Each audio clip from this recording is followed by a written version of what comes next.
నమస్తే, నేను మీ సిద్దిరెడ్డి శ్రీనివాస్ రెడ్డి. ఈరోజు మనతో ఆలేరు శాసనసభ్యులు ప్రభుత్వ విప్ బీల ఐలయ్య యాదవ్ గారు మనతో ఉన్నారు.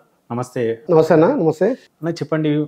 విపక్షాలు బాగా అంటే ప్రభుత్వము 14 నెలలు అయింది, ఇప్పటివరకు అసలు చెప్పిన హామీలు ఏం చేయలేకపోతుంది, నోటి మాటలతోటి సరిపెడుతున్నది, మొత్తం ప్రజలంతా తిరగబడుతున్నారు, మళ్ళీ కేసీఆర్ రావాలంటున్నారు అనేది ప్రజలు అనుకుంటున్నారు అనేది బీఆర్ఎస్ ఆరోపణ. దీన్ని మీరు ఏ విధంగా చూస్తారు? ముఖ్యంగా బీఆర్ఎస్ పార్టీకి మింగుడు పడతలేదు. తల్లి సోనియమ్మ తెలంగాణ మిగులు బడ్జెట్ వదిస్తే 10 సంవత్సరాలు పందికొక్కుల్లాగా మెక్కి ఏం పని చేయను తెలంగాణ ప్రజలు మార్పు కోరుకొని కాంగ్రెస్ పార్టీ అధికారం ఇచ్చిన తర్వాత గౌరవ ముఖ్యమంత్రి రేవంత్ రెడ్డి గారి నాయకత్వాన ప్రజాపాలన ద్వారా వాళ్ళ 10 ఏళ్ల పాలనకు మా 10 నెలల పాలనకు తేడా ప్రజలు గమనించి ప్రజలలో వస్తున్న ఆదరణ చూసి ఓర్వలేక వాళ్ళ సోషల్ మీడియా, వాళ్ళ పింక్ మీడియా ద్వారా దుష్ప్రచారం చేస్తున్న తప్ప తెలంగాణ ప్రజలలో కాంగ్రెస్ పార్టీ అంటే ఒక నమ్మకం, ఒక విశ్వాసం ఉంది. గత 10 ఏళ్ళుగా రైతులను వంచన చేసి రైతులను మోసం చేసిన ప్రభుత్వం టీఆర్ఎస్ ప్రభుత్వం. ఇవాళ మా గౌరవ ముఖ్యమంత్రి రేవంత్ రెడ్డి గారు వచ్చిన తర్వాత 9 మాసాలనే తెలంగాణ రాష్ట్రం భారతదేశంలో ఏ రాష్ట్ర ముఖ్యమంత్రి చేయనంత పెద్ద ఎత్తున సాహసోపేతం చేసి 25 లక్షల మంది రైతులకు 21,000 కోట్లతోటి రుణమాఫీ చేసిన ఘనత కాంగ్రెస్ పార్టీది. రైతు రుణమాఫీ 30-40% కన్నా ఎక్కువగా లేదనేది ఒక ఆరోపణ. తర్వాత నోటిఫికేషన్ ప్రభుత్వం వచ్చి నుంచి నోటిఫికేషన్ ఇచ్చిందని, ఉద్యోగాలు ఇచ్చిందని, గత నోటిఫికేషన్లో ఉద్యోగాలు ఇచ్చిందనేది ఒకటి ప్రధానది. రైతు భరోసా కూడా అందరికి రాలేదని ప్రధానమైన ఆరోపణ. దీన్ని మీరు ఏమంటారు? సుమారు 85% 2 లక్షల రూపు ఉన్న వాళ్ళందరికీ రుణమాఫీ అయింది. మేము ఏదైతే కట్ ఆఫ్ డేట్ ఇచ్చినామో ఆ కట్ ఆఫ్ డేట్ ప్రకారం 85%, 90% రైతులకు రుణమాఫీ అయింది. ఎవరైనా అకౌంట్ మిస్ మ్యాచ్ కానీ టైం బాండ్ లేని వాళ్ళకి కానీ కాకపోయి ఉండొచ్చు తప్ప ప్రతి రైతుకు రుణమాఫీ అయింది. ఉద్యోగాల విషయంలో మా ప్రభుత్వం చిత్తశుద్ధితోటి గత 10 ఏళ్ళు నింపనటువంటి ఖాళీలను మా ప్రభుత్వం వచ్చిన తర్వాత అన్ని శాఖలలో ఖాళీలు నింపినాం.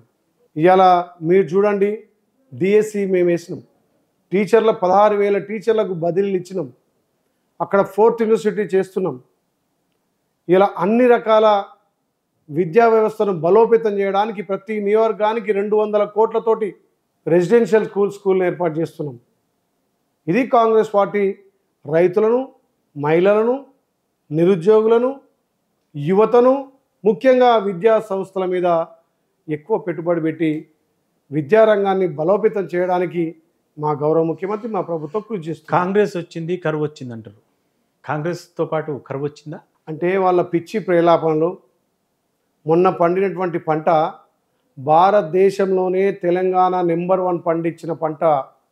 మీ కాళేశ్వరం కుంగిపోయినా, మేడిగడ్డ కూలిపోయినా, మా కాంగ్రెస్ పార్టీ కట్టిన ప్రాజెక్టులతోటి, మేము ఎత్తిపోసిన నీళ్లతోటి ఇవాళ భారతదేశానికే తలమానికంగా భారతదేశంలోనే అత్యధికంగా వరి ప్యాడి పండించిన ఘనత కాంగ్రెస్ పార్టీది, తెలంగాణ రాష్ట్రానికి. దీన్ని చూసి జీర్ణించుకోలేకపోతున్నాం. దీన్ని చూసి కరువు వచ్చిందంటున్నాం. మా ఆలేరు నియోజకవర్గం సుమారు 120 చెరువులు నింపగలిగినాం. వాళ్ళు బుద్ధి లేక సిగ్గుమాలి ఏ ఊర్లో అయితే మేము చెరువు నింపినామో ఆ ఊర్లోకి పోయి ఈడ పొలం ఎండిందో అంటారు. అని మోటార్ గాలిపోయి పొలం ఎండినా కాంగ్రెస్ పార్టీనా? ఎక్కడో గడ్డకు పొలం పెట్టుకొని, నీళ్ళాదరి లేని కాడ పొలం పెట్టుకొని, అప్పుడు వర్షాభావానికి పెట్టుకొని ఏదో మడో ఎకరం ఎండితే అది కాంగ్రెస్ కరువు తెచ్చిన కాంగ్రెస్ అంటారు. ఇదే రకంగా పద్ధతి. మీరు గత 10 ఏళ్లలో నింపినటువంటి చెరువులను మేము 10 నెలల్లో నింపి చూపించినాం కదా.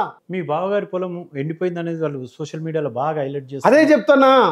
ఏదైతే మాసాయిపేటలో మాకు సంబంధించినటువంటి అతడు తాగు సాయిగాడు, మాకు పేరుకే దూరం చుట్టమే బాబా అవుతుండొచ్చు. అంటే ఎట్లా బదనాం చేయడం అంటే 10 ఏళ్లలో మాసాయిపేట చెరువు నింపలేదు.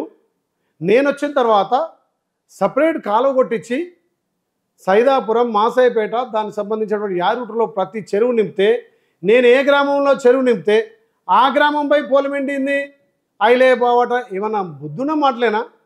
10 ఏళ్ళు మీ సోయ ఎక్కడ పోయింది? నిన్న మల్లాపూర్లో ఏమున్న రైతులు కాదు, టీఆర్ఎస్ వాళ్ళు పరిగెట్టుకొని బదనం చేయాలని. మీరు ఒక్క చెరువు నింపలేని 120 చెరువు నింపితే మల్లాపూర్లో నిన్న ఒక రైతులను పట్టుకొని టీఆర్ఎస్ వాళ్ళు పోయి ఆ ఊర్లో 3 సార్లు చెరువు నింపినా ఇప్పుడు చెరువు అలుగుపోస్తుంది. మల్లాపూర్లో ఇప్పుడు మీడియా ద్వారా మీరు పోయి చూడండి. ఆడేను మూలకు పోయి పొలం పెడితే అయిలే నీళ్ళు ఇవ్వలేదంటారు. మరి మీ సొంత గ్రామాలనే కదా.